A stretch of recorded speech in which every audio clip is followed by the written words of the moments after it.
Hello and welcome to episode 160 of the Gochuucast. Entered the big 160.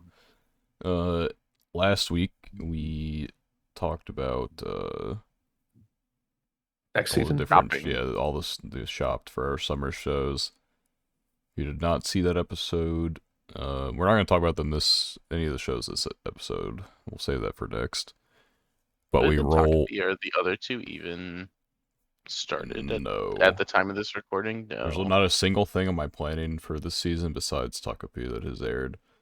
But so we're going to weekly discuss Takapi. We're going to continue to discuss Witch Watch and Summer Pockets. Witch Watch might not get discussed very much because it's Witch Watch and doesn't have much to discuss. But With extra shows, Witch Watch might be we check in every so often.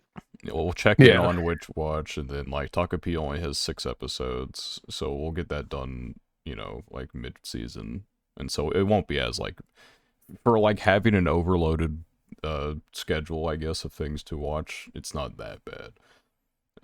We'll basically have 4 shows, maybe 4.5 shows to keep up with for a second. Basically. First But couple weeks. besides Takapi, we will also be discussing Summer Hikaru Died and the second season of Bunny Girl Senpai. Oh, I was talking to one of my coworkers about Summer Hikaru Died because they've read it, and they gave it a very high recommendation. So nothing much to report, but I just thought it was interesting because I was talking to my coworker about some of the stuff we were going to be watching, and they like very highly recommended Summer Hikaru Died. So I'm excited for that one, 100%. Should be fun. Yeah. I guess speaking of Rascal, I did watch, and I believe Spat also watched the. We finally watched the Knapsack movie after ignoring it for however long. It was a good movie. Yeah, good. I put it on the same like tier as the previous one, the Kaide one, I'd say. It's been so long since I watched the previous one. I think the movies have all been pretty good. I've thoroughly enjoyed them. Yeah. So the funny thing I wanted them to do, I didn't forget, because spoilers for anyone who hasn't watched the most recent Rascal movie, but also disclaimer, we're going to be talking about the show every week. So if you aren't caught up on Rascal, go catch up on Rascal. But anyway, spoiler warning is clear. So since this movie, Knapsack Girl, is kind of mostly centered around Sakata. Right. I wanted, because the gimmick is always that the song in the ending is whatever girl. I wanted him singing it. That's all it was. Is we got to the ending and it popped into my head while I was watching the movie, and I was like, I want him to be singing the song at the end just because it would be fun to have like his version, and maybe that'll happen at some point. Well, I think we're getting a new ending, so I don't think we're having that. It is potentially true, or probably true. I don't know. But I wanted him singing the ending at the end of the movie. It did not happen, sadly. We did get like a different rendition of it. I didn't like listen to the whole thing because it was like 3 a.m. when I finished the movie. But yeah, I did like, not to stay on this too long because kind of old news, but just kind of prep for next week. I liked them taking the time to like revisit his stuff instead of like this being just strictly like, oh, new girl, new problem. Yeah, I said that during I post like I have a media thread on Twitter where I just post shit that I finish and like quick little thoughts about them, but that's what I've appreciated about the past 2 films. Like both these characters really needed to be revisited. Yeah, because like the Kaide we have now is a completely different character essentially than the one we had before, and so she needed to be revisited and her shit closed off. And I really liked her story. I really appreciate the series acknowledging like we need to address both these characters, and it doesn't have to be the end of the series when we address it, right? And it's nice to see Sakta get some development because like he's got a lot of like baggage going on, and like now that everything is like settling down around him, it's interesting to see like now he has to focus on his problems. He has to, yeah. and like now they're front and center for him. Now, of course, that his problems are settled. He'll have to go back to solving other people's problems, but I'll be interested to see where it goes from here. If I just based on the book titles, I don't think we're gonna get too many revisits of. I don't think we'll be revisiting any other characters that we've already visited. But I'm assuming this is loosely like finishing his, not finishing his character arc, but like I assume this is the most like trauma type situation, like Rascal thing that we'll be dealing with him. Yeah, I mean, he did get a bit of character development, I feel like, in the first That's movie. why, yeah. That's what I'm saying. Like he's the main character. Like he'll continue to develop. But I think we won't have another. He's just like, had like a rough go of it since like the end of season 1 all the way to now. Yeah. Like he hasn't been like he's the main character. He hasn't been like the main focus, but he's always like getting something out of everything that's been happening since. He's kind of like the first Kaide arc. He's kind of like the method, I guess, is the way. Like he's the main character, but it's really like the vessel by which the story. Yeah, exactly. The girls are really the main plot devices, and he's kind of just like the engine that runs it. Sure, yeah. I've said this before, but he's one of my favorite main characters. Like, I mean, I know in the first couple seasons, I guess he was more like, because they were still trying to figure everything out. He was more like, what's the word? I guess like playful. Like I always liked his dialogues with like the girls. I think he's like a really well balanced character. Yeah, and it's kind of how the movies. I liked that they kind of went deeper into some of the struggles that he was having. So I thought that was an interesting, like I guess, like other side of him. I guess it wasn't really like an other side, but they put more of a focus on that in these movies. Which I mean, do we know how long? Do we know how long the second season? It feels so weird to call it the second season, even though it is. Do we know how long it's gonna be? It's gonna be one core, but okay, 12ish. I don't remember if it's 12 or 13. I think I saw 13. Right. He has had like a really interesting, because like in the first Kaide arc, we have to see him basically lose his sister again after, because like the first time we weren't there for that, so obviously that doesn't mean as much to us, I guess. But he's already lost her once, but then he gets attached to this new version, and then he loses her too. Yeah. That's like an awkward moral dilemma as well. Because like obviously 10 through 13. Yes. It looks like. But then like after he goes through that, like then the next arc is about potentially losing someone else and like what would he do to save someone else. And then after that, he has to now we have the new Kaide and she has to confront things, and he is a part of that obviously as her brother. And then finally he gets his own arc after that. He's just been going through the ringer in terms of emotional baggage. So I think he's had like it hasn't all been contained to one novel or one arc or anything like that, but he's had like a really interesting string of development. I've heard like the actual novel versions are like extremely good, like even compared to the already good anime, so I'll be interested to finally read those eventually. Yeah, I could see me circling back to the novels once everything's finished. I don't know if we have a publishing time for the last novel yet. I don't remember if it's out already or not. I mean, 14, I think the next is the last, but yeah. So 14 comes out this month, and then 15 doesn't have a release date yet. But if I had to guess, probably 2026. Looking at maybe the end of 2025. Just looking at the timeline that they seem to adapt everything. I'm interested to see how. I mean, we're going to talk about it, obviously, because you chose it as the show, but just like the past couple, like ever since the past like couple movies have been very grounded in reality, like at least comparatively to the first movie. Like the first movie, really the first season in general had all sorts of like wacky hijinks, but now it's just like, oh, Kaide has like the bruises and then he like goes invisible. Like we've seen that before. It feels more adorable, even though they're obviously both like very strange in their own right. But compared to like time travel, splitting bodies, changing bodies. Like it's just it's Yeah. we're much more to Earth recently, and I've liked it. It's like it's felt more subdued, but it's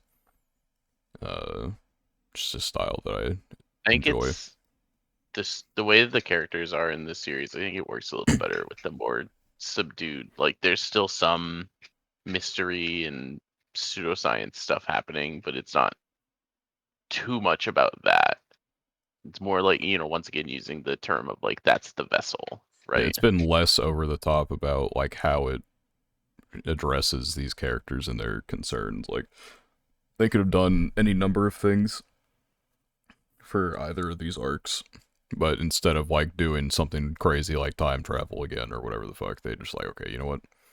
Let's just like have almost practically nothing change except for like one thing that the viewer isn't going to be totally surprised by.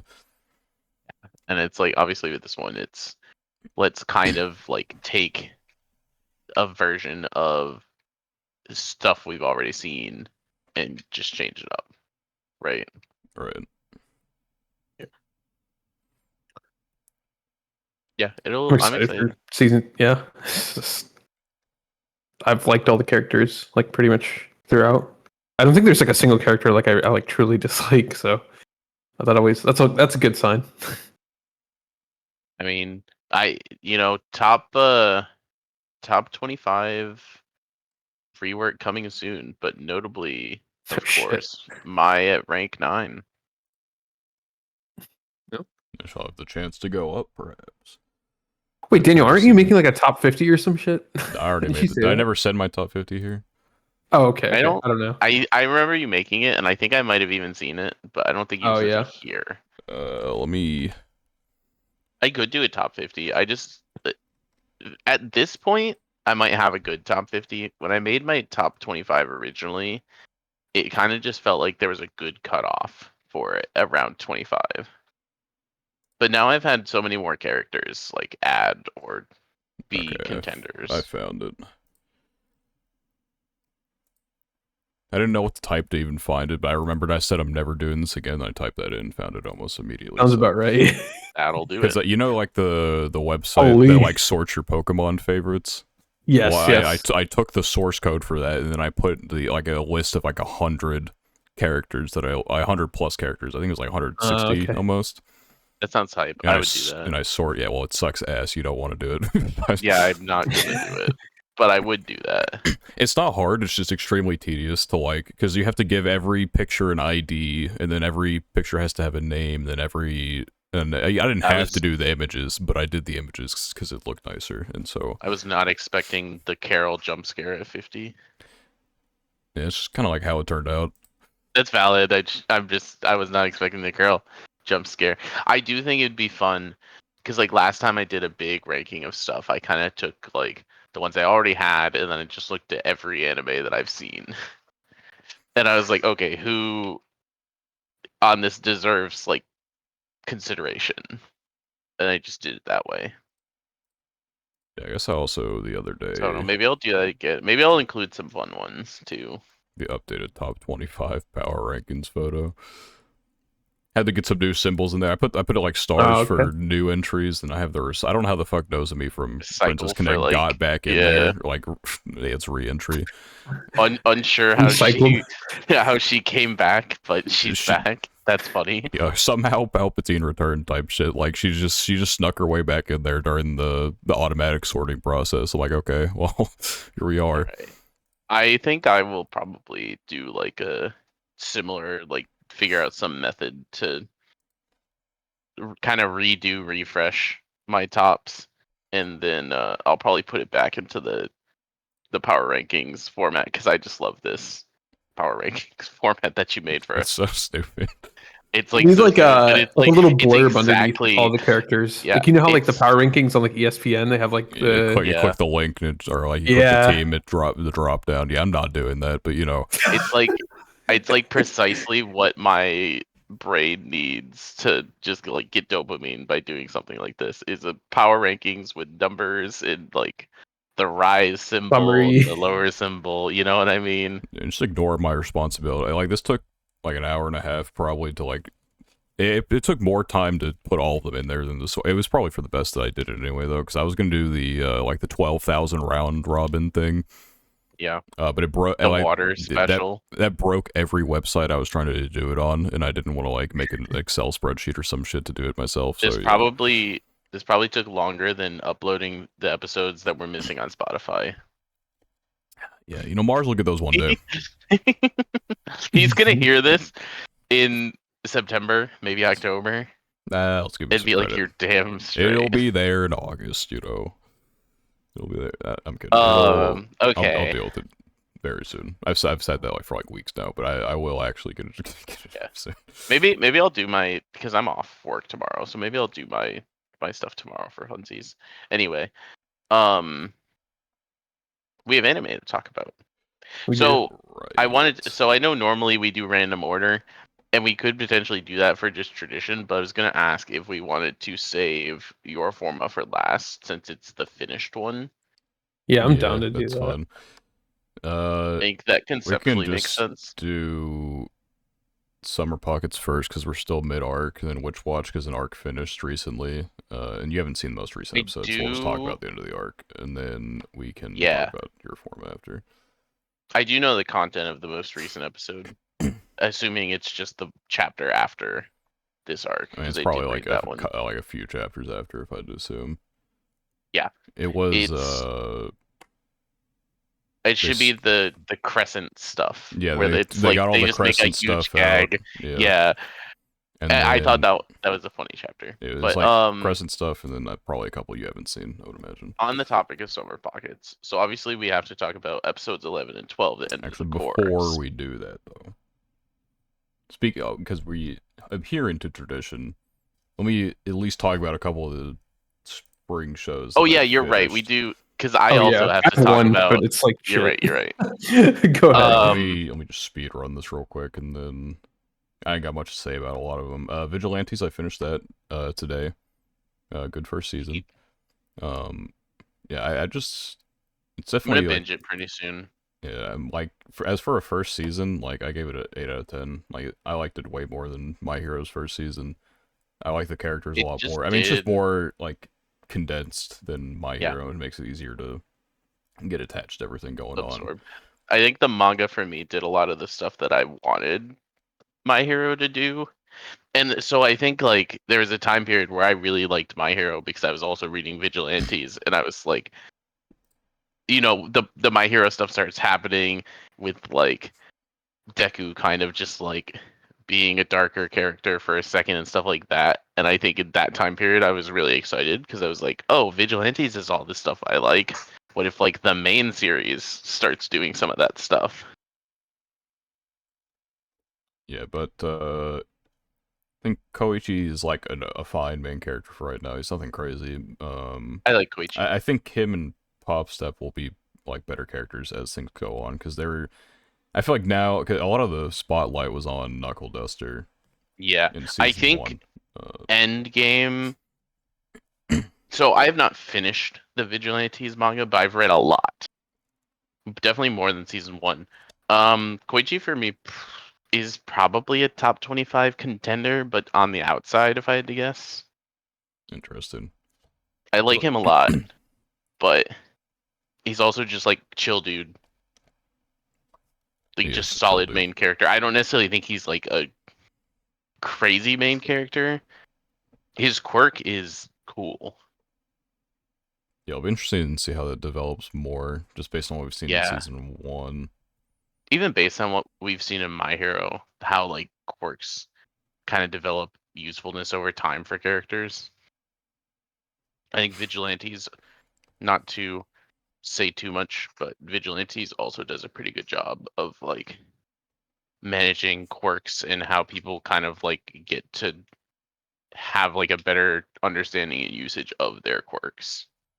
Yeah, cause like episode one, I'm like, okay, this dude's chalked. Like he's getting cooked immediately upon Yeah, any fight he might like enter. his quirk is absolutely useless feeling in the beginning of the series. Um, and by the end of the series, I haven't read any of this, so I cannot confirm, but I've heard by the end of the series, he might have a top 5 most broken quirk. I mean, just based on Those his the quirk rumors I've heard. potential, he does seem Yeah, quite exactly. potentially broken. I'm gonna be interested to see how they handle like these characters in terms of like because they don't exist in My Hero in like any capacity. So I wonder if So, which is interesting. So, like the My Hero characters, obviously, there's a lot of cameos, and right. later in the series, Vigilantes starts to like give you information from the main series of My Hero that isn't explicitly shown in like there are things in Vigilantes that are expanded things that you know about My Hero. I don't know exactly where the season ended, so I don't want Wait, to is the talk. cast of this any way related to like? I mean, like, I know they're completely different, but like, do they ever reveal like the I guess like relation to the original cast? I mean, it's the same It's a world, couple same years. like It's a couple years in the past. yeah, it's like a So prequel Okay, to sure. My Hero basically, and you'll see like the some of the ma- heroes that you know from My Hero show up in yeah, Vigilantes. Okay. the fun thing about Vigilantes when it was reading is that there's actually a few major plot points from the main series that are revealed in Vigilantes. But since the main series is finished, they're just going to be kind of Easter egg feeling, which I think is better for the flow of anime. But for manga, it was hype because you would read a chapter and you'd be like, "Wait, this has crazy implications for like the actual series." Yeah, Vigilante's good. I'm gonna binge it soon. Yeah, And then the production was honestly extremely good too. Like there wasn't any like long extended like crazy scenes, but it was always like solid animation, and then they just have like the moments where they pop off, where it gets super cool. I think Uh, Bones does like a pretty like that to me is what I feel like Bones does well. It's just like being pretty consistent throughout everything, but not necessarily like popping off. yeah, no, but I mean the direct like all of the choreography is pretty good. The direction on some of the bigger, more important episodes, it's just a solid series overall. I'll be very much there for season 2. I'm glad I picked it up eventually after not having it initially. Let's see what My else. me speaking praise for it helped a tiny bit. I would like to believe you Uh, may have gotten there regardless, but I don't know. I think it just like start. I don't even remember why I started. I just did it on a whim. I think it's because people were like, "Wait, why is this like show got kind of like why got is it sauce? gas? Yeah, like why is Yeah. it better than the actual show? Why? Okay, you know My what? point is Let just me. I've been saying that since before it came out. And I might not be the one who convinced you, but you still had my little voice in your ear. Maybe it's a subconscious thing. I don't know. I mean, I literally think could there's never know. yeah. Anyway, Completed Ninkoro as well.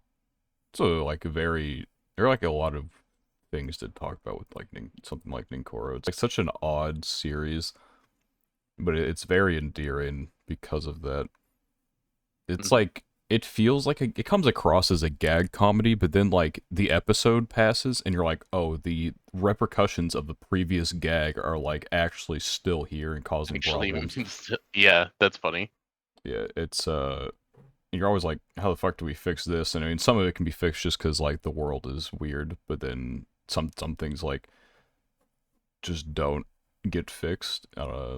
It's just interesting to see the evolution of this show. I've always found it pretty funny. It's like a really fucked up like I don't even know if I call it an undertone because like it's pretty like out. It's pretty like in your face, not in your face, I guess, but it's just generally fucked up show under like the guise of like a funny gag comedy Yuri type thing, but it really solid production quality. I enjoyed the characters. Uh, just a really good solid show. I'm glad I picked it up. Um, I think it's everything. I'd still need to finish Mono and Food for the Soul, but I don't think my opinion on Yeah. those will change particularly much with whatever finale. I very much enjoyed both of those the entire time I watched them. So So the only show I have to talk about is Once Upon a Witch's Death. I did finish it. And I don't want to delve too far into spoilers on this because I know you kind of want to watch it. I mean, I'll finish it. Yeah, At least you've started it's it, on so the backlog. It'll get there eventually. But last episode was really good. There's no second season announcement, but the way they ended the first season, it seems like they at least have the plan for a second season, whether it's greenlit or not, which I think is good. Overall, good show. It doesn't do anything groundbreaking in my opinion, but I think it does a really good job of making those moments still feel like earned and good. Yeah. But I don't think there was anything it did that like wowed me because I was surprised or like it was crazy writing. I think it was just things that happened and it gave me like the reaction of like, fuck yeah, that's what I've been waiting for, or stuff like that, right? Right. I just felt satisfying, even if it wasn't necessarily groundbreaking or surprising. So I really enjoyed it. I mean, testament to me finishing it on time throughout the season. I don't do that with a lot of shows. So that doesn't necessarily mean it's peak, but it means it at least did a good job of keeping my short attention span coming week to week. True. But without spoilers, I don't want to say much else. I watched one show. Oh well, we've talked about it before, but I finished Lazarus. It was shit. I don't know. I don't even know what to say, man. It was just bad. Like I pulled the Daniel, bro. I like even though I hated the show, I just like kept watching it, and I don't know if I can do that again. Like it was just, I don't know. It's just like I understand like why some people like it, but like I don't know, the story is just shit. Like the characters are just extremely boring. I think we mentioned this before, but like this, I don't know, they're just like uninteresting and like I just like don't care about any of the characters. Like that's a big problem. It's extremely uninspiring as a show. Like the aesthetic is like, you know, reminiscent of something that they're trying to like grasp onto, like the Bebop or the Samurai Champloo, like shit like that. Yeah. Then, like I don't like the aesthetic either. Yeah. But it's like it's 13 episodes. It's about, you know, they have a group of characters that they don't really I mean, I'm only 6 episodes in, but I imagine they don't fucking develop any of them beyond like very barely, basic. yeah. They get like the shonen battle like battle shonen manga type of development where it's like, oh, this is this character's episode. And you get like the most basic bitch development for them, and then you never ever have that ever again for any like that character. So it's just like, I don't know. It's like really in your face about its themes, and its themes are like very uninteresting. It's just I don't know. You have like an okay like action sequence every now and then. It's like the furthest that show ever goes in terms of like watch value.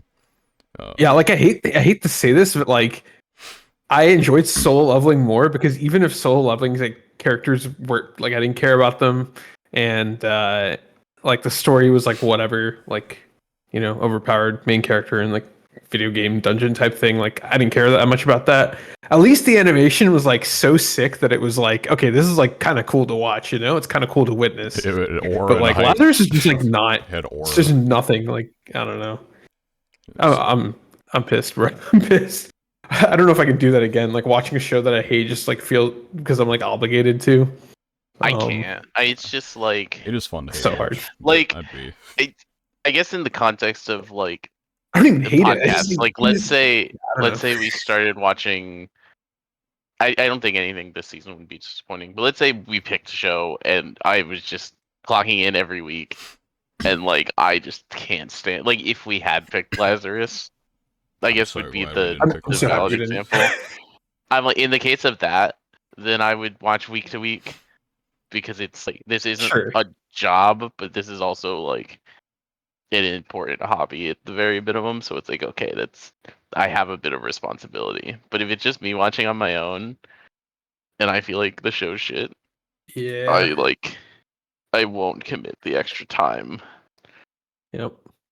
Well, I can't say I didn't experience it. Give it the old college try.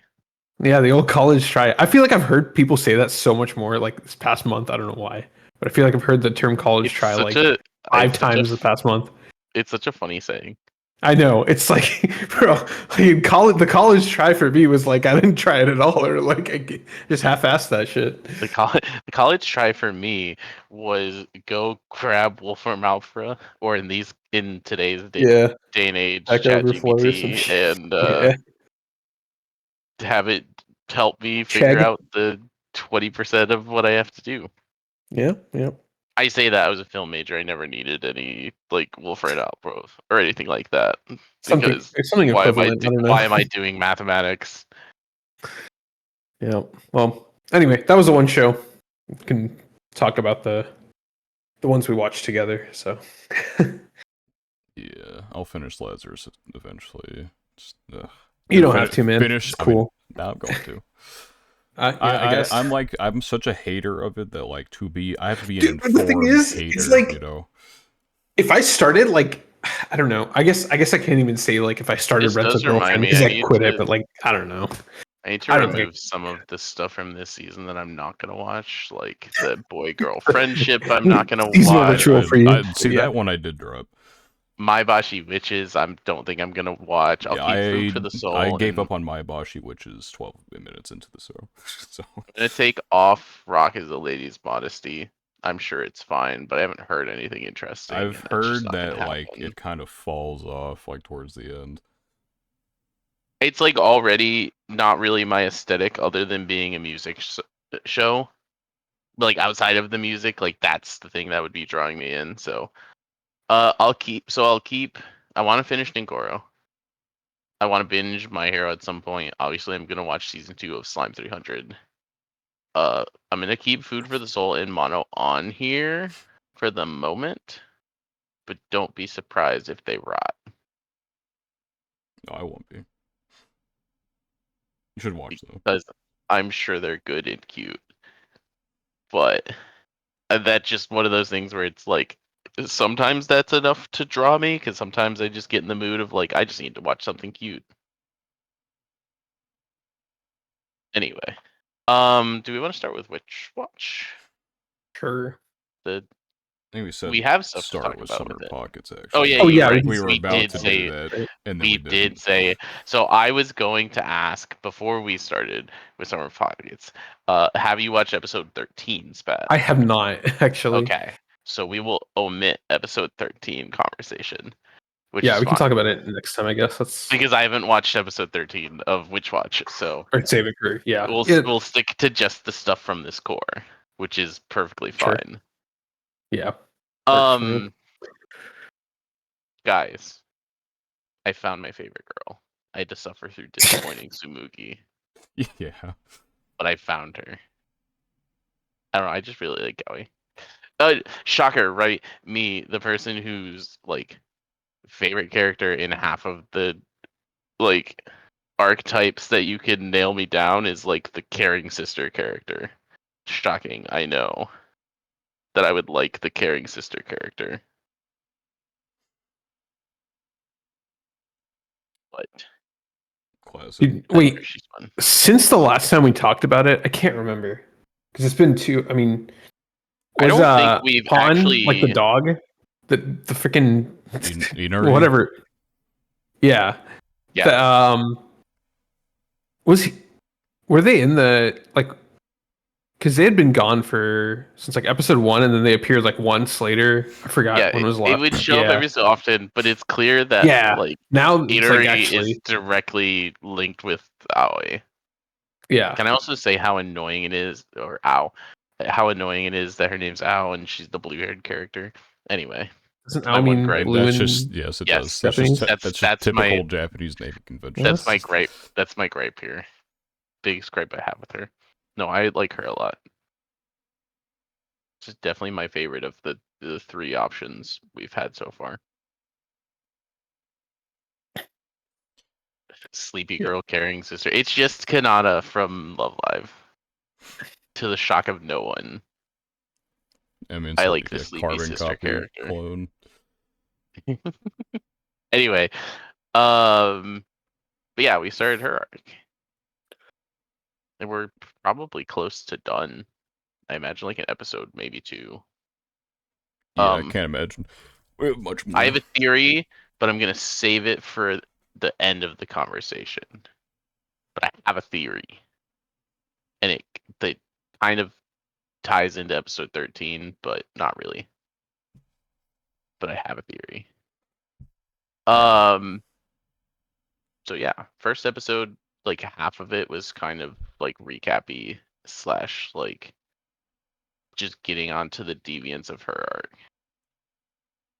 arc. But the weird thing I remember I wanted to talk about I watched this forever ago, so I have to remember what happened. We started again with hints at Umi and everything going on with her. Right. And one thing I found interesting Is that she called she called homeboy him dad? dad. I'm not going to say I was right about this, I mean, you're probably but I right, Oh but my I think can't I imagine. think I mentioned this as a possibility.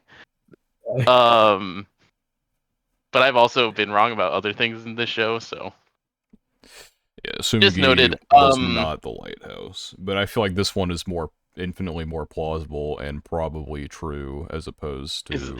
this one a lot less crazy? I also had a theory that's been disproven throughout this arc that the sisters switched.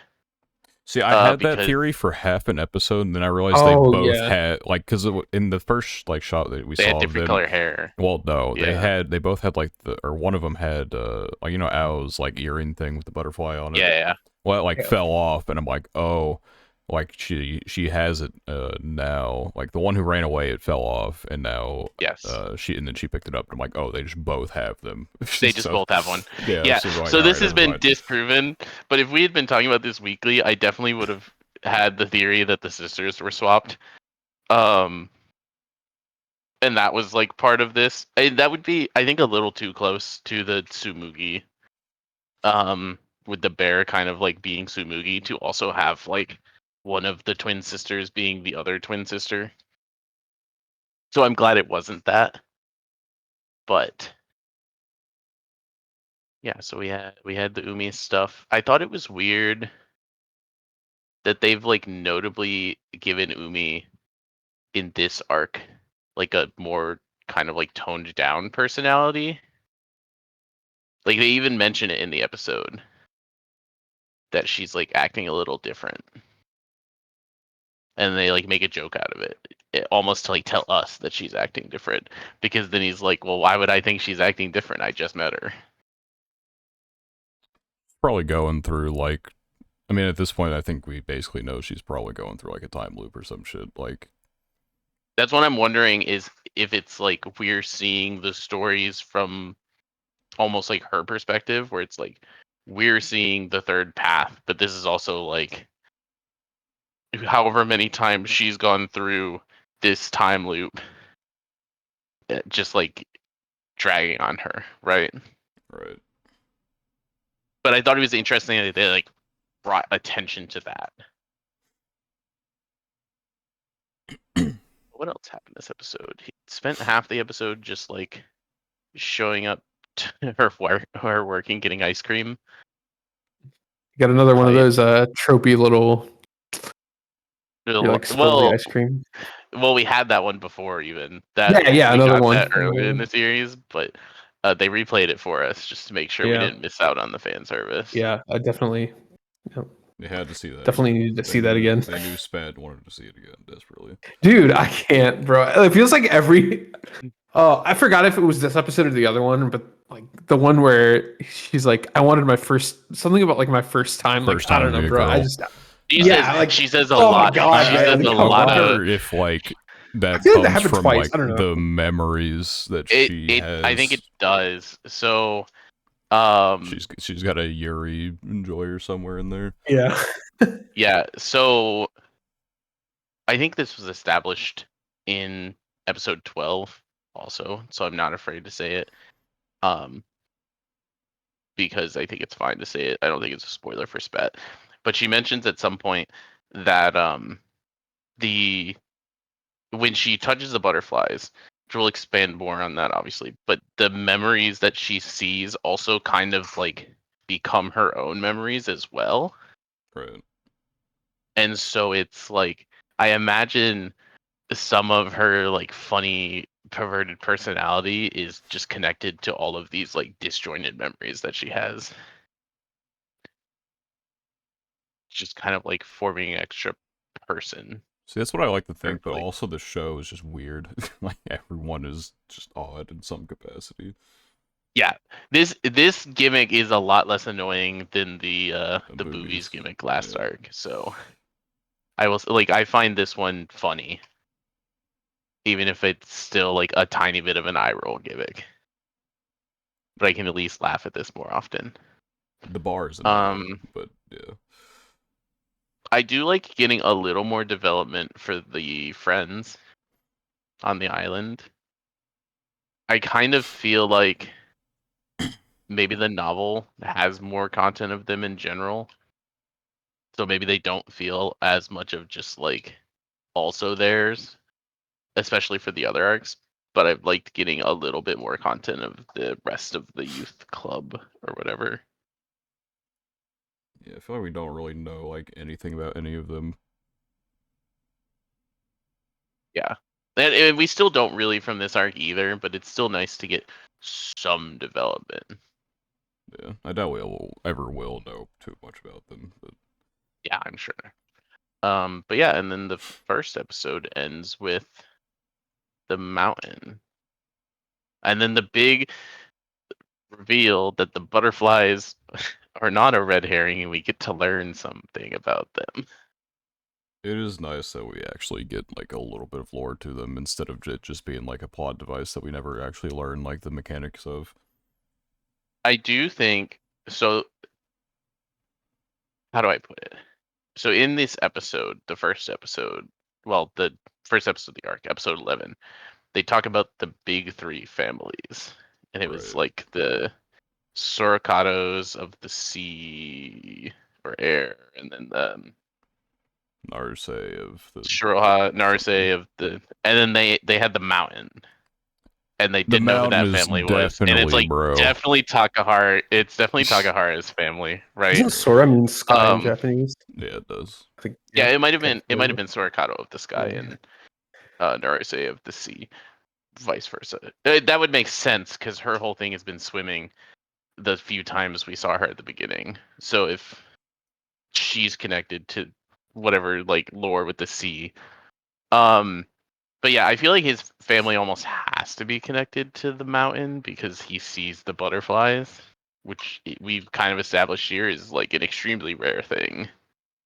Yeah, so We speaking of only know that, so two this is like a characters. small spoiler for episode 13, but the whole reason her sister like is in the situation she is in is because nobody believed that she saw glowing butterflies. How did so if her family is like dedicated to this shit and now she's currently it's her duty to like go guide them. Why do they not Why do they understand? not Yeah, know? They don't believe her. They're just like, nah.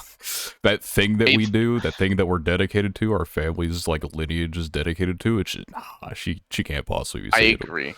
I know that they said earlier, like in when establishing her roles in like end of episode 11, early 12, they did say like her parents don't do the family tradition and everything, but it is still weird to me that they don't have knowledge of it, Yeah, right? like clearly somebody in that family's got to know if she's out doing it.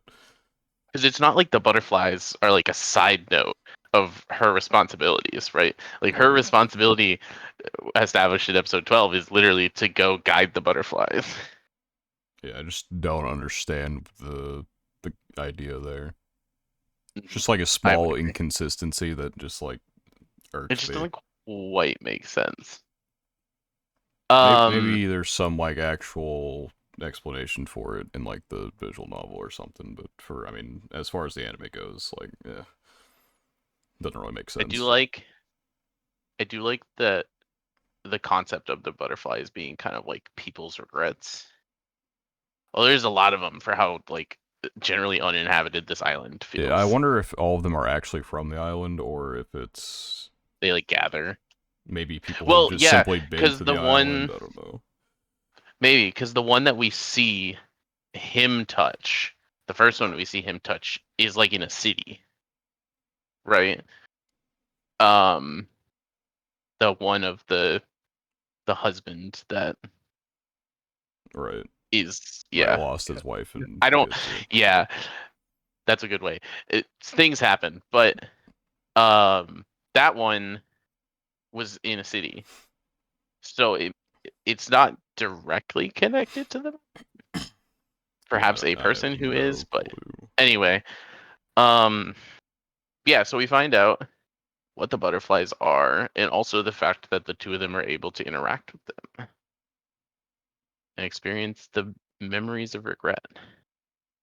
Yeah, I did like how they revealed, like, I mean, finally after so long, the freaking butterfly shit. Like, I don't know, It just explains why they've been Bu- lurking. bugging me for Like, so long because there's like the whole garden with them like a few episodes ago, and I don't know, it's just bothering me that they were like well, everywhere. also notably, that garden that we see is the tree that she guides them to, right? So that's Mhm. where they end up after she's guided them to, like, it's not really an afterlife or anything, but whatever, like, resting place or collection they And go to or whatever. La La That Land. they cross over to, like, their dimension where Umi also exists and also is the second lighthouse with the Sumugi that never has a resolved story, really. The Yeah. real Sumugi doesn't have any type of resolution. It's just the other one gets her happy ending, allegedly. Um, what all happens episode 2? We get to meet. This is where we learn the sister's in a coma. The older sister Right. is in the second episode, which gives us our motivations for the real reason that Ao does a lot of the responsibilities and everything on the mountain is she's looking for the butterfly connected to her sister so she can hopefully wake her up from the coma. Kind of a crackhead uh, plan, but whatever works. See, I don't understand how like returning her The memories memory will, are supposed to, yeah, because like I mean, I want how the fuck they escaping it? Like, why would they escape? As she's not dead yet. Like theoretically, all these like butterflies are like from deceased people. like the deceased who have Yeah. regrets, but like she's not dead yet. Although, like, we've never seen the butterflies for, like, the first two heroines either. So we've seen butterflies with and around them. So maybe it's not, and it's just like feelings of regret and They're stuff just like making that. shit up. That's what I'm But saying. I kind of feel like, yeah, I kind of feel like they're just making shit up. Um, they didn't tell us what the book actually said. I guess is the only counterpoint to that. So it's like, who knows? But the book gave her this, and the grandma, this theory that if she returns the butterfly, somehow that will like make her sister whole again and wake her up from the coma. I spoiler alert. Uh, well, not really spoiler alert, but I don't think the sister's waking up from the coma. I'm gonna say it. I think we return the butterfly, and that's gonna give like character resolution maybe to Ao, but I don't think the sister's getting up and walking away from the coma. Okay, so this is gonna be like it's like a crackhead thing to say. Oh yeah, I don't feel like her fall was like that. She fell off a cliff, right? Spat hasn't seen the episode, so he can't Spaz hasn't see. seen the episode, He or hasn't Spaz seen the hasn't seen the cliff. episode, but Um, um, so her that sister cliff falls. was that was a cliff. It was a cliff, but like she like fell feet first into the trees, right? Like it feels like a very Yeah, survivable cliff fall, like comparative to most cliff falls. But, like I don't. I guess she hit her head on the way my down or problem. something, but Yeah, well, she was also a kid, right? I mean, sure, but I think like the durability of a child body versus an adult body is very like you can't understate how much less damage a child could take. But also, how long has she been? How long has Homegirl been in this coma? I'm sure we've established a time frame by it now, but has to have been like over a decade. I feel like at this point. for her to have been in a coma this long, like it's clearly not physical damage to the body, so she had to have hit her head or something. Either way though. I don't think I just don't I don't feel like if returning the butterfly just wakes her up from the coma, I'm honestly a little mad. It's not like a ruin the series type of thing, but I'm honestly a little mad. This guy. But I do have a theory, and I don't Okay. know all of the moving parts of the theory. But we're at about the end of summer right now, right? Right. I think if you think of the previous two arcs, Mm-hmm. neither of them ended with an immediate happy ending. True. Both of them kind of involved a waiting period. I think if the butterfly thing works, or if it doesn't, I think Ao is going to have something happen, and he's going to have to the next summer find her butterfly to like get her back to normal in some way, shape, or form, and it'll be equally as vague as the other two. I mean, I guess all the endings have been pretty vague. They've been kind of vague, and they've been kind of there's like a slight I feel like twist, that's like stuff like that. like almost too definitive in some capacity, though. Like, That's like the only way I feel like I can be satisfied. Like if her sister does wake up, if like in turn she kind of like takes the sister's place, and then him as the MC has to like now write that and get like his girl back, you know? That feels right. like the type of stuff this series has been doing.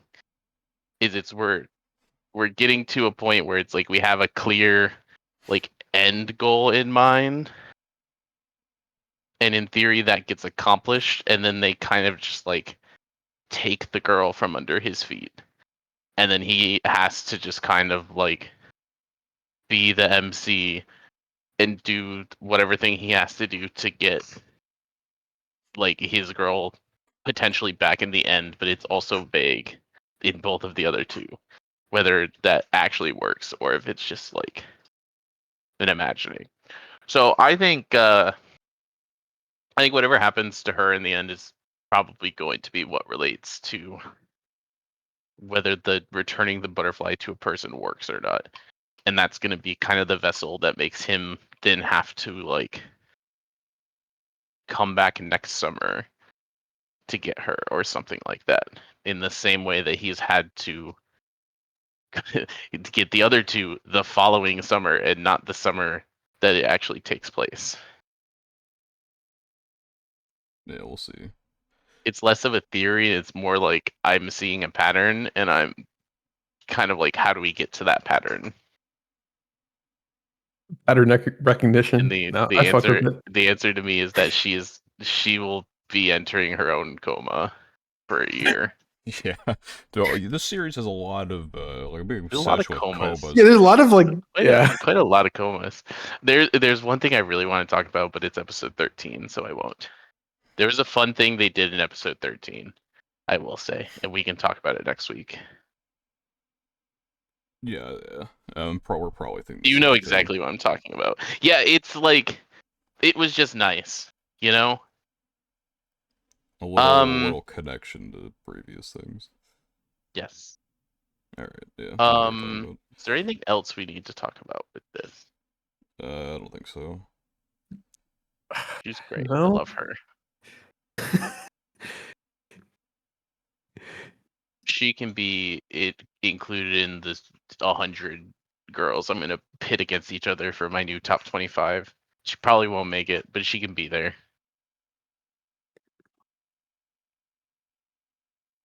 All right. Moving on to Witch Watch, which we will also not talk about episode 13 of, but we will talk about 11 and 12, which is the start of Start in the the end. longest arc we've had, 2 episodes. 2 episode arc. Yeah. Let's go. Actually had part one, part two. Like Daring that's today, aren't yeah, we?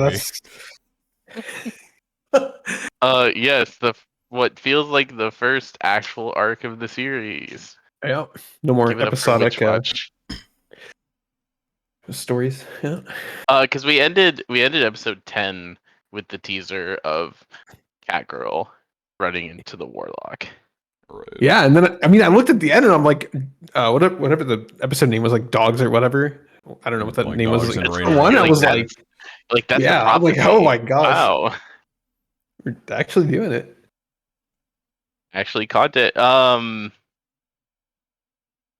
Yeah. I like the increase in fights in this episode. It was like kind of We're I don't know. doping. It's just different from the past few episodes, right? So, Yeah, basically the past well, we 10 had to episodes. fill our shonen fight quota. Yes. Yeah, I guess that's true. I guess that's true. We've I'm been harping slacking. on inconsistencies today, but I feel like Morihito should have beaten the absolute shit out of Wolf. Like just based on the fact that Kanchi was able to like generally 1v1 him. I feel it odd that they are I like mean, equals. Kanchi's got his shit impacted. He got one hit on him. The problem is Well, no, they were both the pretty anime. scratched up. No, no, no. So that's what I was gonna say. The anime made it look like it actually was a pretty good fight. And I mean, I guess generally, like he probably was a little scratched up because obviously the Tengu powers use like wind and stuff like that. And Kanchi's not a slouch by any means. But I don't know. When I was reading it, I felt like they made it a lot more clear that it was a pretty one-sided thing. Okay. Yeah, in the anime they made it feel like it was a much closer fight, and so like, oh, then Morihito should just be able to beat the ever living shit out of him then, because I feel like he's definitely infinitely stronger than Kanchi is. Yeah, I And do then feel it like they was didn't do in the storytelling visually. I don't think they did a in either the manga or the anime a good job of portraying visually the fact that Mori and Wolf were supposed to be equals in strength, and instead they just kept telling us like, oh yeah, they're about equal, right? right. But then there would be moments where it would just be like Mori getting his shit kicked in. But then at the end, Mori just like gets it together and just stomps him essentially with the power of friendship, Yeah. which is fine. Um, but the beginning Practice. of this arc, we're doping. We kind of get to find out in the first episode what the raindrops means. It's the drug that all the people are Right. taking that gives the warlock control over them. And big character development for the cat girl. She actually talks to the group Yeah, I was not in girl expecting it to be form. that easy for her. Because Actually of who they lock are, in it's though. like not surprising, but she did actually lock in and show up. Um, what was happening this episode? So we find that they start the rumors about Wolf. We see him beat Khan. They keep telling us like, "Yep, Wolf's broken, better," and we find out the plot. The Warlock has 50 mindless slaves and Wolf at her disposal, Yeah. and we find out. Oh, this is We learned that the episode. We find Keiko out is about. Wolf. Yes, well, at the end, yeah. But we also find out who Nico is this episode and why she's so significant. Alright. We find out she's the witch of thousands that'll save 1,000 people. It's not a lot of people, by the way, but save 1,000 people and learn 1,000 spells. I feel like the 1,000 spells part is Which probably more important than the just save 1,000 people. yeah. I just think it's funny, like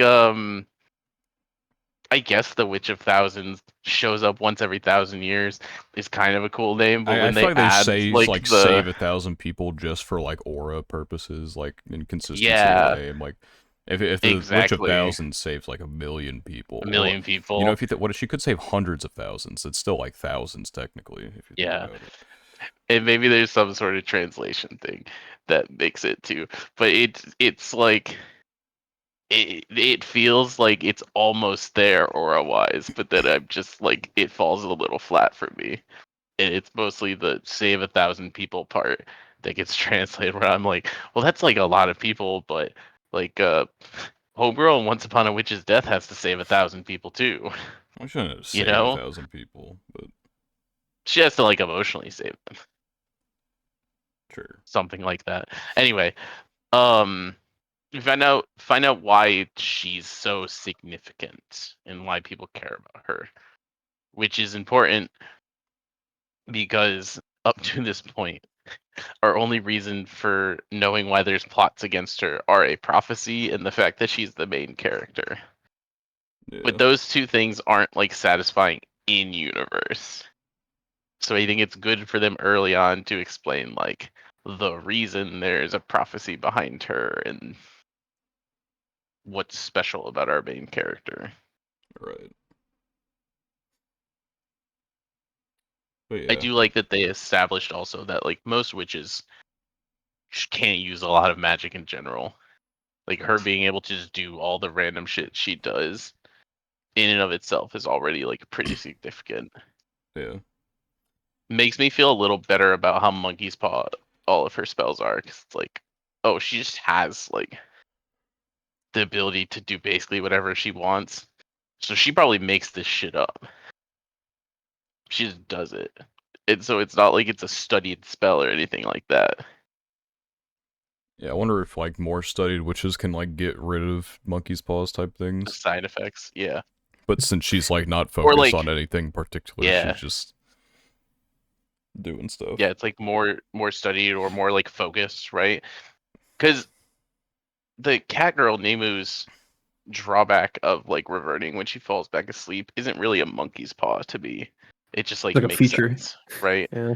But like the It's not a spells we've bug, it's seen a from feature. her, Okay. It's a drawback when you're um, trying to do what she does on a weekly yeah. basis. But I think it's not a monkey's paw in the same way that like Nico spells are.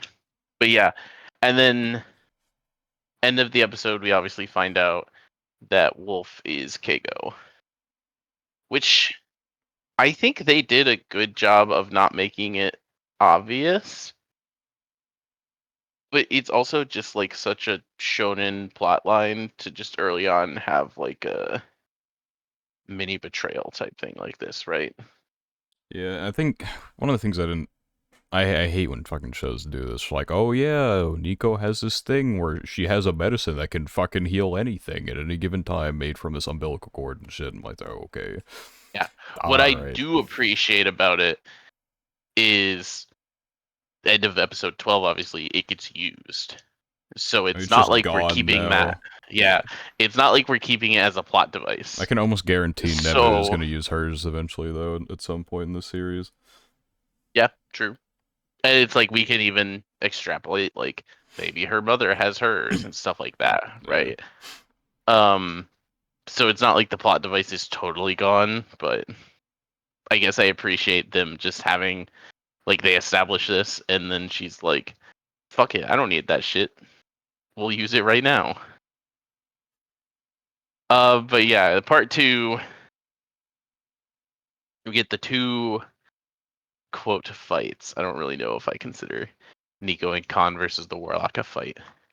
Although I do really like this interaction because I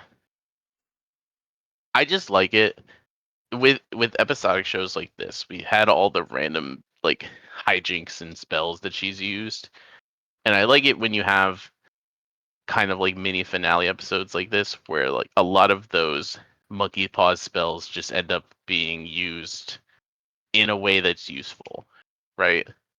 Right. We Yeah. see like 3 or 4 of the spells that we previously seen the drawbacks of mostly and kind of just been gags, and they actually end up being incredibly clutch for the scenarios.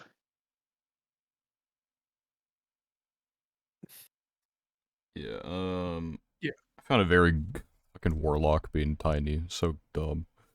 Or like being tiny is silly. Um, I thought about her like like whole going back to backstory is like also just really look at the like perspectives they showed it or showed her to us in, just to like see if I could like if you extrapolate could her being tell. small like from that, or if it's like they just didn't even try. I think they just didn't. Um, yeah, we get her backstory quote because her backstory is basically just she did nothing in her life. But tried to like use her magic that she just kind of discovered, and then near the end of her life, she gets a chance encounter that with a being that then gives her an actual good amount of magic in exchange for her becoming tiny. It's like such a Under the goofy stipulation. drawback. Like, how is that like in any stipulation you could have on your magical like demon contract? Like, yep, you gotta be fucking like Gotta be the size of a extremely bean. small. Yeah. Um that's a character that we probably will just get hints at for the next several seasons and not actual content. Or maybe we'll find out about it pretty soon. Who knows? We'll But find out about them in 2 seasons, and there'll be another season where we don't hear about them. Then they'll come back for the final season, and then yeah, we'll peep this them immediately. character gave me very like end game plot vibes just because one, what they do, but also this show being the type of show where I don't expect it to go like major arc, major arc, major arc. Makes it feel even more like, yeah, I assume this will be the like main recurring. It brings up a lot of questions in my mind because we've already established Nico is a very like unique and significant witch.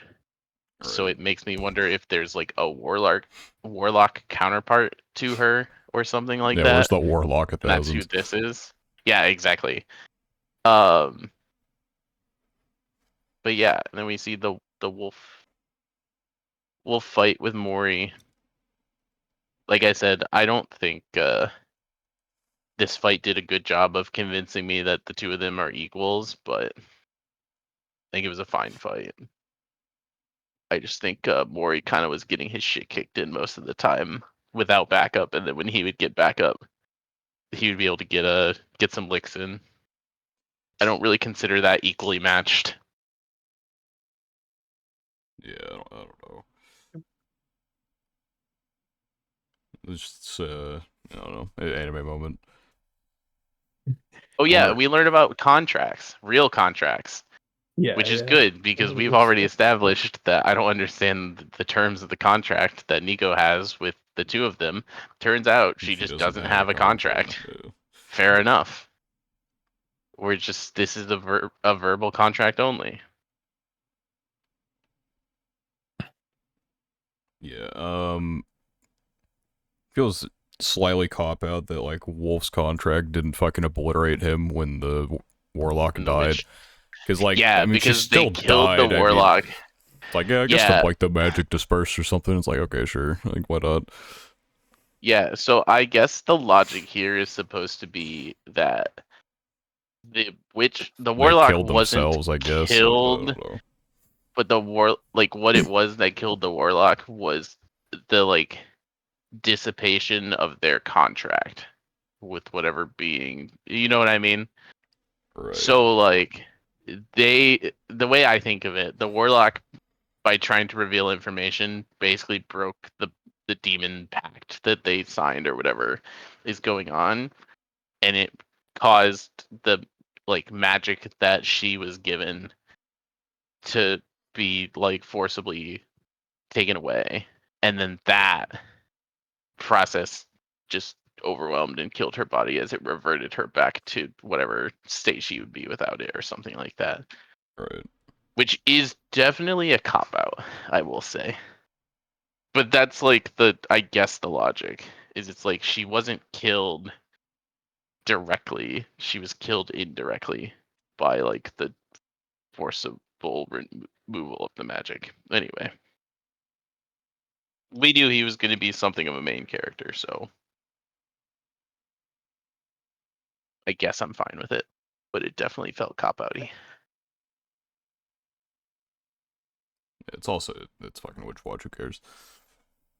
Well, exactly, Wow. right? Well, I'm, I'm, I'm Because just saying, like, I mean, I won't say that to be like facetious or anything like that. I'm just saying, like, like I like I'm it, not but that taking this this show is what it Yeah, is. seriously. yeah. No, I got it. It's entertaining. I mean, It's This is like entertaining it's for for what it is. you know. me. This It is is like what for it is. me, notable fairy tale fan, right? When fairy tale does power of friendship, I'm like, yeah, whatever. It's fairy tale. This is what we do. You know what I mean? Yeah. Um, but if I'm watching something else and it does power of friendship out of nowhere, then I'm like, I don't know, man. I'm not here for fairy tale. It I watch definitely fairy tale if depends I on the want type power of of friendship. show. It does. And I would agree with that. So like for a show like this, I'm fine with them kind of just like hand wave fine print of the contract to keep the character alive that they want to keep alive for future content. And then we get the quote surprise that like, oh, he didn't sign the contract for himself. He signed the contract to cure his mom. Shocker. Yeah. The main character is not a okay. Mini rant though. Because Okay. they kind of like with plots like this, they always frame it almost as if it would be selfish if he had signed the contract to cure his own injury, right? Because they'll Mhm. have stuff where like Nico's like, yeah, I pretty much figured he wouldn't be the type to do that for himself or something. And I always hate that plot line because I'm like, I get it, but like he wouldn't have been an innately bad person either if it was he was doing that to cure his own injuries, right? I don't I know. mean, I I hate the secondary guess implication that like depends on like doing something for yourself would have been more selfish. his scale of injury wasn't like that. He just can't like figure skate anymore, which like obviously sucks for him. Yeah. But like, would you like go to the point where you're gonna like Well, and basically kill somebody to like even heal says more yourself? to yeah, he even says more to that point. Like he could figure skate. The reason he doesn't is because he feels like being a werewolf would give him a competitive advantage. Right. I'm just saying, But like, yeah, I no, think I it agree. I agree. would be selfish to kill somebody so you could figure skate again. I'm just saying, like, in when I say it, it's not about his particular like circumstances here. I just hate that like this plot line because you see it in a lot of other places too. It's always like they frame it as if the character is like doing something for themselves in a selfish way, and then at the end they're like, "Oh no, it was for someone else the whole time," and that's how they redeem the character. Right. And I just always hate it a little bit because I'm like, it depends on how far it's going, but I'm like, I don't know, doing like signing a contract to heal yourself before knowing the consequences of it also.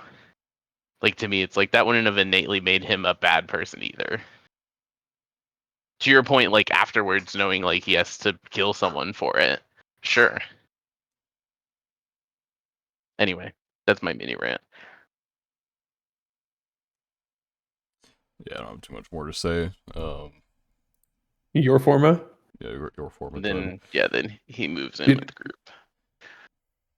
Okay. I Uh okay. So the last two episodes redeemed a lot of things for I me. loved it last two I was episodes, about man. to crash So out good. when they like first were like, "Oh, it's the forensics guy." I'm like, "Oh, who could Oh have yeah. guessed? It's the forensics guy. Who could have Of guessed?" course, it's the forensics guy. TK said that 3 episodes ago, and it wasn't very exciting when I said it. Even I was just like, I don't know. I feel like they're I building it up mean, to be I the Yeah. forensics fully guy. thought I just like the show can't do the most obvious thing a third time, and so I'm like, yeah, it could be Yeah. the forensics guy, but Yeah. it's I don't know. I'm like, I'm gonna crash out, Um. but he just ended up being like a co-conspirator or whatever the fuck. Yeah. Now I'm still a tiny bit disappointed. Going with our previous conversation, I'm still a tiny bit disappointed with Echika. And how like things developed with her in the last 2 episodes, because I still kind of feel like for the genius investigator that she's supposed to be, she still kind of felt like she was just stumbling into solutions and favorable like outcomes rather than kind of Yeah, like so earning them. this is so theoretically, right?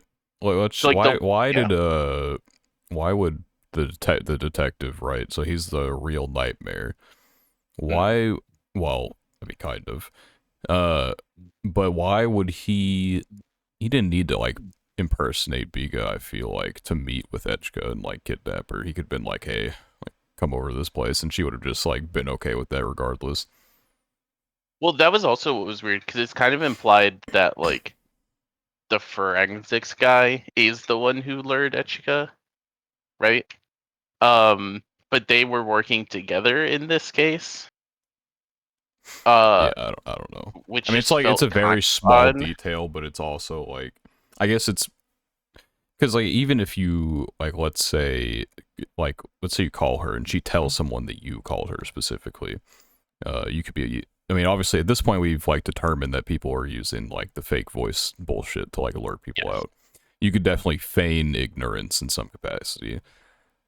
Especially because the one person who's like really capable of brain diving into you would be dead at that point. Like if you Yes. offer, so I don't know. It's Yeah. So I will say to her credit, while she does get a little damsel in distress captured here instead of figuring it out in time, she does leave the hint of writing the letters that eventually like Harold is able to put together to find her. So I'm like, right, okay, that's a little progress. She did the thing that kind of manifested her own luck there, right? right.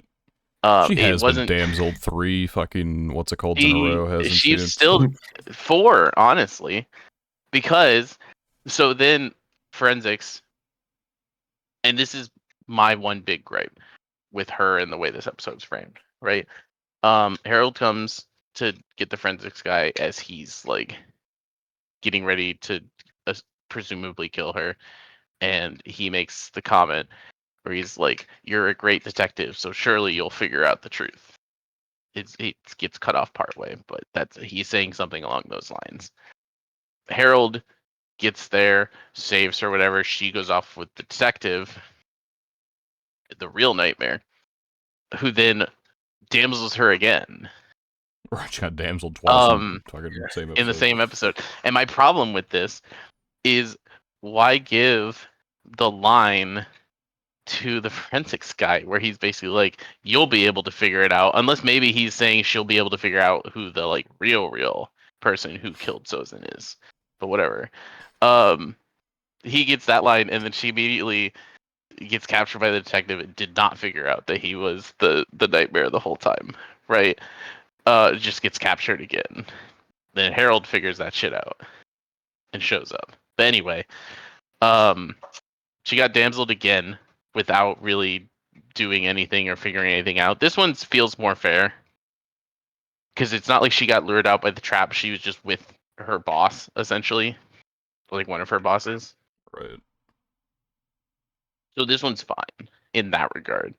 I just kind of was like, there's no way she's getting kidnapped for a fourth time this series with like barely any like plan or cop out here, even if this one made sense to have been like totally blindsided. But Yeah, yeah, we find out. she's been such an underwhelming character, like comparatively Yes. to Harold. Like I don't know, the infamous Volume 1, I don't know if that would have changed anything, but like it's just he has been infinitely more interesting on an arc to arc basis, while Yeah. she's just kind I of feel been like like there. I feel like they're supposed to be this like equal like protagonist deuteragonist dynamic, and they really just aren't. I find it to be like Harold kind of saves the day every time. It honestly solves most of the mysteries, and she does a little bit. Like it's not like she's totally useless or anything, but I don't feel like she's carrying her half of the main character like genius detective that she's supposed to Yeah, be. I don't know. I don't want to say useless, but like yeah, She's after not. thinking about it, Yeah, reflecting, it's just like I don't know. she literally hasn't done anything of like Yeah, I mean, particular like note. she just needs to be saved every time because Like like some. it needs to be I said every mean, time. yeah, Like the only times yeah, we hear about her, like see her greatness, is when people are like talking about it, like, "Oh, you're the genius, like who can brain yeah. dive Yeah, and do that shit." Or like when I the mean, genius, because the it's not best she's brain actually doing diver anything. But I guess the ever. brain dive Yeah, parts, but yeah, like that's not she's not actually doing anything, right? So yeah, it It's just like, makes it feel like he's the genius and yep. she's like the tool to give him access to memories, right? Oh, it's kind of Which ironic, huh? Like the is kind of funny. Yeah, it's yeah. like the opposite of how like the Well, maybe machine that's human the dynamic is. that's So the maybe intent. that's the commentary. But There you go. yeah, she's felt very underwhelming for me as a main, even Yeah. a co-main character. So I don't like explicitly hate her. I just wish I felt like she carried a more equal share of the load with Harold with the way that those characters are presented. Yeah, no, definitely. But yeah, so we find out the detective has been the nightmare. Also, like he works together with the forensics guy. We don't really they don't really explain the like relation between those two other than like I assume they're all like college friends or something, like childhood friends. But I don't like fully understand like what the forensics guy does other than like just help him, I I mean, guess, he's with the this. forensics guy. I mean, he can like, I don't know why Yeah. the forensics guy would help him, but I mean, maybe he's threatened. I don't know, but Well, he he probably was just cleans connected up to his. art too, right? Like the whole idea is that they're both like this artist that is enamored by the idea of like creating art with the remains of a human body, Right. right? That's the whole. We were talking about motivations in the previous conversation. Well, we get the motivations of the nightmare and presumably his help as just like creating art. He's a serial killer with the motivation of like creating this art masterpiece. But when we brain dive into his memories after the conflict, it did solve the two questions that I had with the nightmare, which was why has the nightmare not killed anymore? And why was Sozan just kind of like murdered pretty normally when the other ones were like these big spectacles and like very specific like serial killer behavior, right? Yeah. And the answer being to the first one that the nightmares kind of like masterpiece that he'd been working to was essentially stolen from him. Yeah. So he didn't have like the motivation, assumedly, to just continue doing normal murders, or like because he had kind of built himself up to like that was going to be his like big masterpiece, right? Yeah. The Sozon murder. That was going to be his magnum opus. And so that gets stolen from him. So of course he's not just going to go kill normal people now. And the only reason he started killing again recently is because he kind of found what would be his new magnum opus. And then the second, with me feeling like Sozan's murder was like really brutal and it didn't have the same like vibe as the serial killers. Well, it's a different person. I have one gripe if we're talking about inconsistencies again with this, which was the fact that the detective in the scene in the basement kept talking about Sozan's murder as if he was there and as if he orchestrated it. When Yeah. it's like then established that he didn't, and I'm like, okay, well, a lot of I his mean, dialogue lines there maybe he didn't make just any didn't want sense. anyone, like, he didn't want to, like, admit someone's, like, taking his work or something. I don't know. Yeah, like maybe that was the spot, like that was the spot where it was supposed to happen, but then like someone just came and did the job before him or something. I don't know. Yeah, I don't know. I don't think we'll get an answer to it that, but it was very odd that they like gave him all the monologue that like made it seem like, oh yeah, he definitely not only did it, but like he's reminiscing about doing it, and then he didn't, right? Yeah, this Yeah, is then probably, like, the type of ending that made me more interested in, like, the series as a whole, though. So I feel like I would agree with before it that. was almost like not mystery of the week because obviously every arc is like a full multiple episode type thing.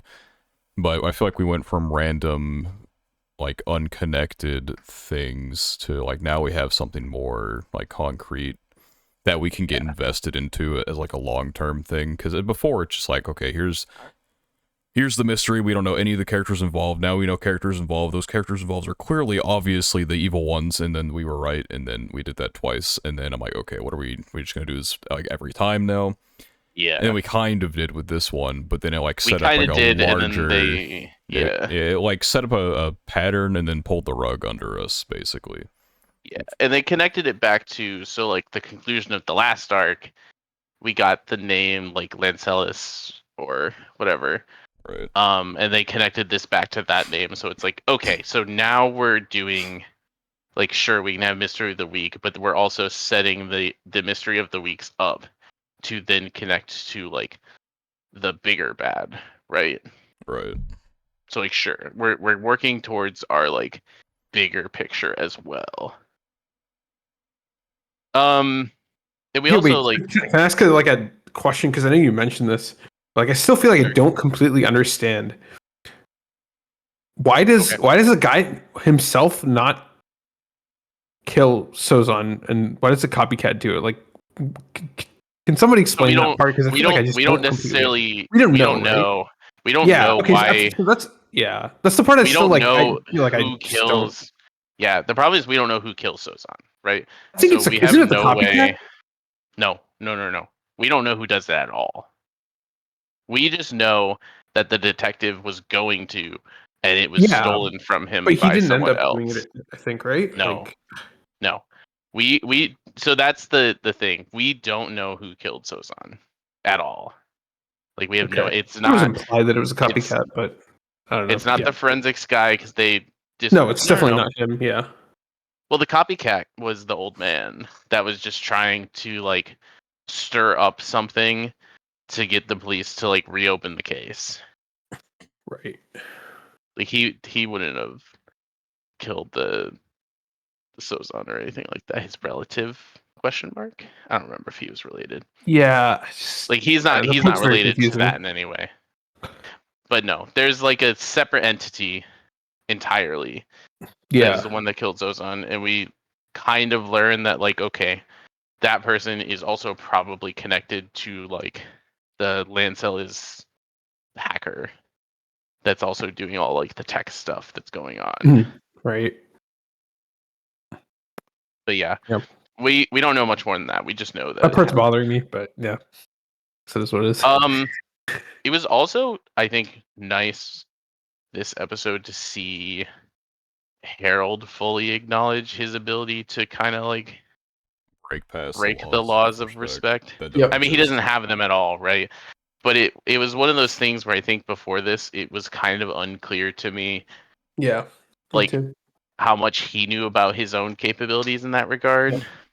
And then the end of this kind of confirmed, like, oh, he knows that that just doesn't apply to him, and Yeah, I he mean, like the adheres start to of it kind them. of did too, because like he Yeah, saw that like his brother like killed the bug for existence, or for yeah, instance, not for existence, but he's kind of known probably in the back of his head that like the whole time he's not really yeah, constricted, but like, it's more of a survival thing or like a lack of needing yeah. to go Like, beyond them.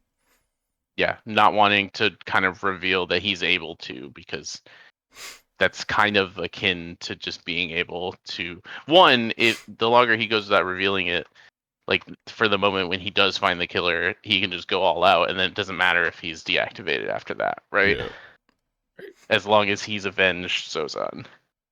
um yeah, it was nice to see him like fully acknowledge and show like how much he knows about that and what he's capable of, because it's just good to know that like okay, so he knows like consciously that these don't apply to him and it's just a survival instinct, and it's not just like he thinks he's restrained by these laws but he's really not. right. And I guess it's good for the two of them to have it out there that they both know that he's able to breach those, because that was Yeah, also kind of like an underlying plot point through this current arc and the arc before, even that she knew that he was capable of breaking those and he potentially knew that he was capable of breaking those, but not really being able to like find middle ground of that. I feel like that And so struggle has now it like kind of been a is focal point of like, I mean, I would say like the past of like the whole 8 or 9 last two episodes. arcs, yeah. Yeah. So it's nice to have that resolution Yeah. of that where I it's like like that. now they both know not only what he's capable, but they know that the other person is aware as well. Yeah. I think that like the struggle, or I guess the struggles with I guess like laws of respect and um you know, humans interacting with them, I guess all that stuff, like that being a big focal point, and then learning more about it as we went on, and then finally coming to this episode or these past couple episodes, and that reaching a conclusion was really good because I think we're introduced to that in such a big way in like episode 4 or 5, or I forgot when it was, but when he had that monologue with when he had that dialogue with the researcher, like I forgot which episode it was, but like that was such a big thing, and I was like constantly thinking about like, okay, are we gonna just learn more about these these laws and like how he's gonna deal with them? And I think they did a pretty good job of kind of concluding and some of the I guess like developing that theme and concluding in these past couple episodes. So yeah, I agree. I liked it a lot. Yeah, I definitely saved the series for me. Yeah. Being I able to still feel like saved a it question, but for like me, I don't know. but That's impossible to solve like without another season or learning more. Maybe I don't know. Maybe Volume 1 would have solved it. I don't know. But like I this think part now that with this like not knowing who the murderer is, like it's just pissing me off, man.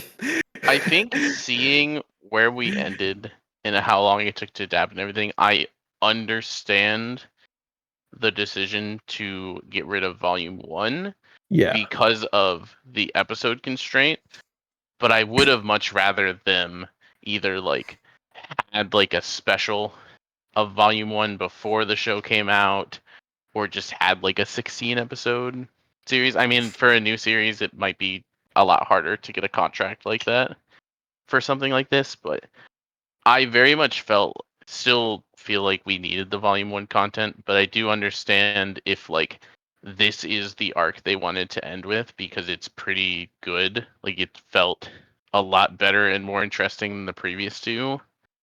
I do get that because now, if assuming they want to make a season 2, they've at least put forward a good like end arc that they can kind of be like, well, this is the type of stuff you could be getting going forward, rather than if it had ended with the previous arc. I would have been like, yeah, I am not showing up for a season 2. Now I'm like, I might show up for a season 2. yeah, it's definitely like because this completes like Harold's like probably main character arc for the most Mhm. part, or at least like a big portion of it. It would definitely have been awkward to end on the last one. I mean, it would have made sense still if we did end on the last one where he pulls out the gun Yeah. and breaks the laws of respect. Like that still would have been like a fine ending point. But this one feels more like emotionally charged and like satisfying I think this just feels because of the mystery surrounding it. easier.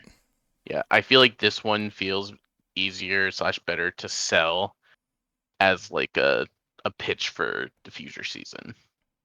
I think Right. is my kind of thing with it. So I understand, but I also feel like it doesn't forgive the fact that missing volume 1 definitely hurt a lot of the first of the series. Yeah. And even though I get it, I don't think it quite forgives. Because if it was an extended series, and maybe volume 1's a banger, right? And if it was a longer series, we had volume 1 and volume 1 was really good. This could be a show I could see myself being like, yeah, this is like a 9 or a 9.5, right? Mhm. With like a really good first arc that then tied into 2 like okay arcs, and then ending with this arc that I really liked. But without that volume 1 stuff and just kind of the confusion of the front, it's like probably in the like 7 range, Yeah, I was 7, gonna seven and a half. say The this last arc did earlier. a Like, lot, it but definitely saved the series for me, but it didn't like it saved it, didn't like elevate it to it a. saved it. It didn't. Yeah, It Fix wasn't like everything. it made it peak or anything like that. It made me more interested. It's just yeah, it got it to that 7 out of 10 as yeah. opposed to anything But higher. if we had the volume 1, and if volume 1 was really good, that's the scenario where I'm like, that would probably make some of those like lesser arcs that we watched feel a little better too. So I don't know. I can't speak to obviously like the contracts or the deals that they had or anything like that. I'm sure they had their reasons contractually to do the stuff that they did with cutting the first volume so they could end where they ended, presumably. But I wish we could have had both worlds, because that's the scenario where I think this might have been a show I really liked versus being a show that I'm like, that you generally cool with liked. having watched. Yeah. Like, I don't regret us picking this show to watch by any means. Whereas at one point, it felt like we might have regretted picking this show. Like, overall, it was worth it. It was Yeah, a good watch. Yeah, I like this but one. it just wasn't a great watch. And with Volume 1, maybe it would have been.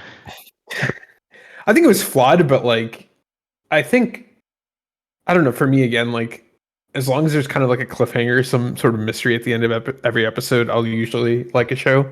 So this one had that. But yes, I acknowledge that there are like definitely flaws, especially, I mean, just like, what's the Yeah, and word? I Like, mean, just I plot also, holes. I don't know, not plot holes, but yeah, like questions I had that still feel like they linger, and they like lingered for several yeah. episodes. And yeah, I don't know, but I enjoyed it. Like overall, Well, fun. it's like with some of the characters, it's like I feel like all of these characters are built to be very like diverse, like deep characters, and Mhm.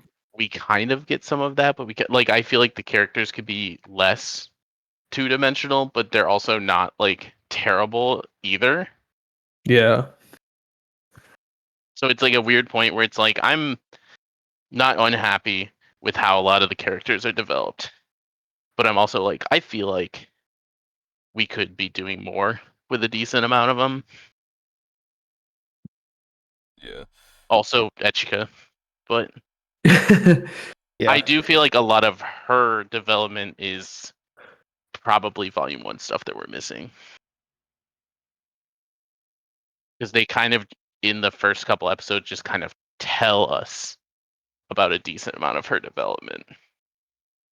Like getting over her hatred of the Amicuses and the stuff that they Yeah. keep hinting at with her sister and all of that. I It's was not a, stuff that we ever have gotten to see and know anything about still. yeah, I was almost I wouldn't say we went 0 for 3 on our choices, but I mean, which watch you don't get too much discussion out of, which, I mean, I guess we could have seen coming based on the fact that it's like a comedy kind of. Uh, I mean, we get discussion out of all of these, but I feel like next season, or like, I guess this current season that we're entering right now, I'm I think wondering. it's also a question of like what else would we have had to? Because is it an 0 for 3 if it's like the replacement would have been like Lazarus, right? I mean, Lazarus would have been For devastating, but like example. that's that should have been like a different part of the 0 for 3, like. Yeah.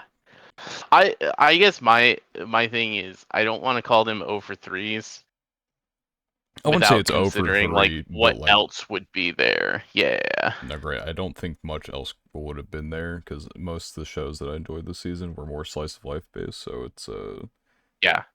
I don't think we would have gotten much out of anything else.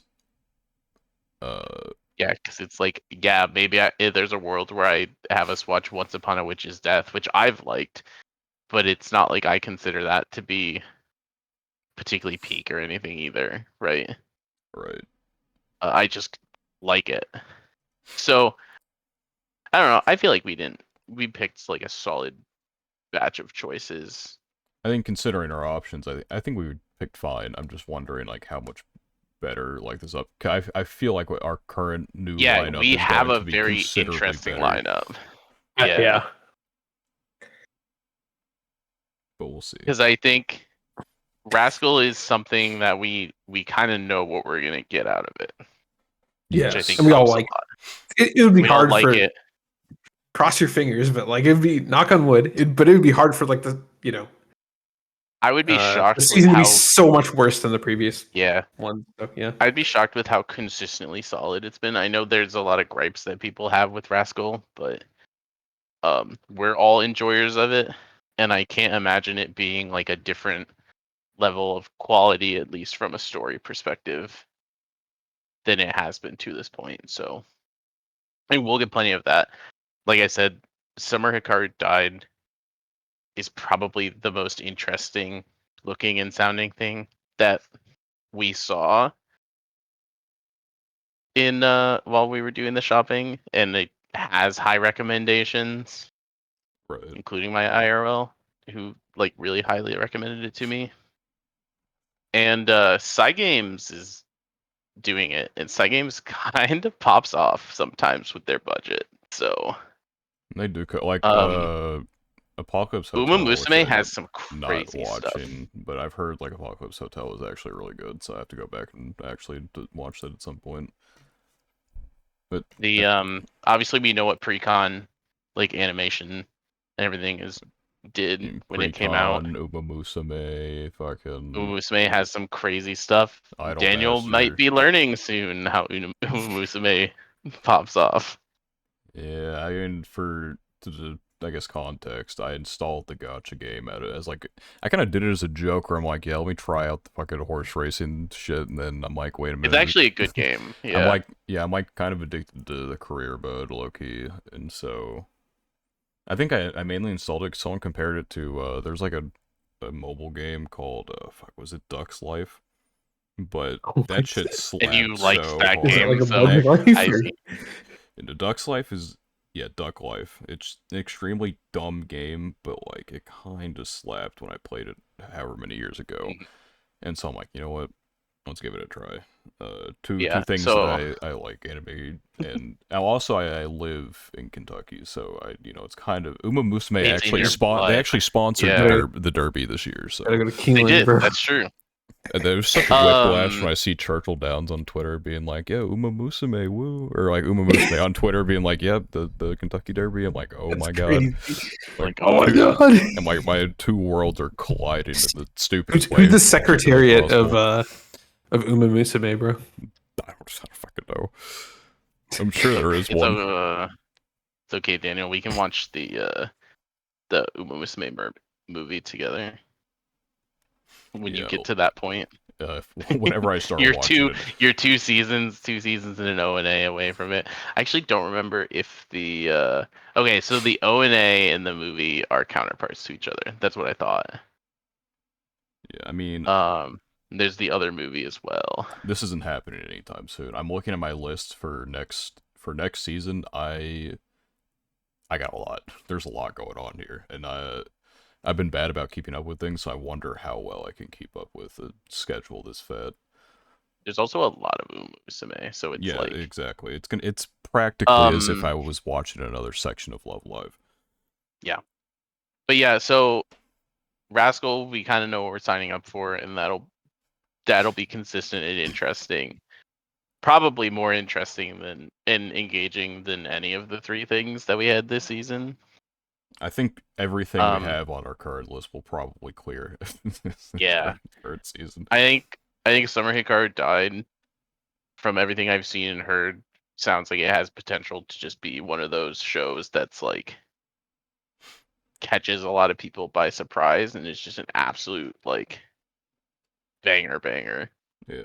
Yeah, the more I look at it, like I was watching a trailer again a couple days ago because I was on any list and stuff. Like I feel like that show. I feel like it's gonna be really good. Like I feel like really, really good. And then I haven't watched the first episode of Takapi's Original Sin yet, and truthfully, I'm not really looking forward to it. But it's not because I think it'll be bad. It's just because Just because of this everyone material. says the content's just like fucked up, and I'm like, this doesn't feel I like the mean, type of thing I'm gonna enjoy because I don't tend to enjoy it's just it's stuff a like that. heavy. It's definitely heavy. Yeah. Yeah. And, But it and is like extremely heavy, well I made. don't especially hate heavy. I might end up watching it and be like, yeah, this shit slaps, right? But like mentally, when I think about watching anime, I'm like trying to get away from heavy, trying to enjoy myself. But yeah, I think all three of these will be really good. It is I heavy like from like an interest. interesting lens, though. I'll talk about it when we all have watched episode one, of Yeah. course. But the way it's done is definitely different than most shows would probably do it. I also think with this past season being kind of our first trial of this format, probably learned a decent amount of stuff too about like what we should and shouldn't look for and stuff to talk about. Right. Because like in the example of Witch Watch, like Witch Watch has been fine because we've all enjoyed it, but it hasn't given us talking points. which is one of those things that we go into this season. It's like, okay, well, there's stuff that we like would all enjoy this season. But we can look at it and be like, well, I don't know if we would have stuff to talk about with that, so maybe we don't put it up. Right.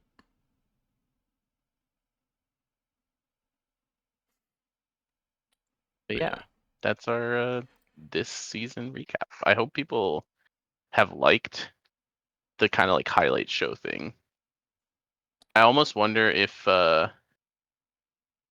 going forward we should have like a little more time for talking about other stuff. I think we definitely should, Before because we kind like of there go are into it. times I sit down, I'm like, all right, what do I say about this? What do I title this episode? I'm like, oh, we just Yeah. talked Yeah. about like, I mean, the We Witchfork talked ones about are the easy 3 enough, I shows, and guess, that but was about it. like nobody Yeah. watches, I think nobody's watching yeah. Earth Shore Forba, and so I have to like title it more vaguely. Summer Pockets, like, Yeah.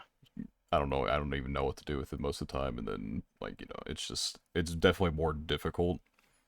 I think it would be good for us to maybe be like, we spend the first like 20-30 minutes with like other content, like recent events or other shows we've been watching or stuff like that, to kind of keep the general conversation existent. And then we can be like, in the second half, now we can do maybe like shorter discussions, but still like good discussions about the 3 shows. Because I definitely I'm feel down like with there that. were weeks we would show up and be And like, we okay, just do like the 3 we're because just gonna, I guess like we weren't watching, or like Daniel was watching a lot of other shows, or at least a few episodes from each of the other shows.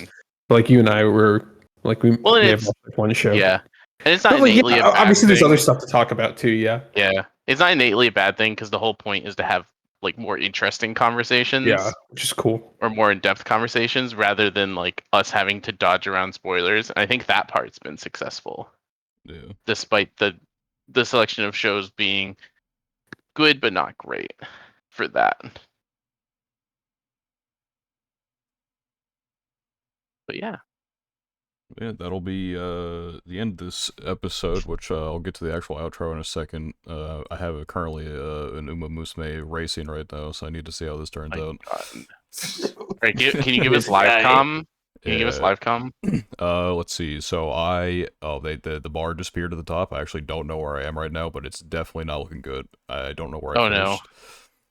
Okay, so the problem with this race, I finished 5th, which is normally good for this character, but I need to finish first this race if I want to move on in the career, so I'm gonna have to do use it my again. alarm clocks to try again, and then she's probably not gonna get first, because her abilities are average at best, and so she literally needs the perfect race to win, which I don't foresee happening, but if I can win this race, I basically complete her career mode, because it's the pink-haired one, the one that's trash.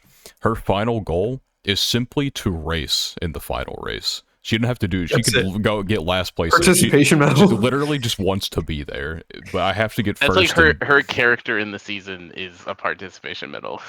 Yeah, like I literally just have to, but I have to win first in this specific race before I can get there, and that's going to be a problem. But yeah, I mean, she's like the most consistent character I've used, though, mainly because like most of her goals are like, oh, just like win some baby races, and then you can get like top 5 in these 2 races, and then then your hard she's goal in the minors. Yeah, she doesn't have a difficult goal until like the end, basically, where she has one single really difficult goal for her specifically because her character's not very good. Character's designed to not win. Her character is very much designed to like limp around. Even though she does pretty good in competitions, it's just when I get to the more difficult ones, it's like, oh boy, I got a lot. I, for one, will not be downloading Uma Musume Global, because I played it on JP for a good amount of time. It's good. It is a good game. I think if people are into gacha games, I would recommend it potentially, but it is very pay to win, which is fine. Yeah, I'm probably just gonna do like career mode and stuff like that. But I will not be paid. It'll probably take time and I know, to build up my stuff. But I also know if I download that game, I'm the type of person that'll be tempted to pay to win. So we just don't give ourselves the temptation. Yeah, but now that my race is over, that'll be the end of this episode. If you enjoyed, remember to like, comment, subscribe, rate 5 stars, all that good stuff. Whether you are on audio only or the YouTube side of things, the name is the Order, and Anime Podcast. Can't possibly miss us for the only one. Every Saturday, 3 p.m. EST without fail, except for when we do mostly the Spotify, there will be an episode out for you to enjoy. So if you're listening on the Spotify, who knows what time of the year it is and how long it's been, but it's been 30,000 currently years. listening. If you're currently listening to this episode on Spotify, shout out to you and the however long of a wait you've had to have. And you know, it's just routine at this point, so it's okay. It's not okay, but it's almost like a gag at this point. You have a big day where you catch everything up, and then we immediately get behind again. Yeah, it's like a hot drop of content, you know. But anyway, that'll be the end of the episode. Thank you for listening. We hope to see you in another one. Goodbye.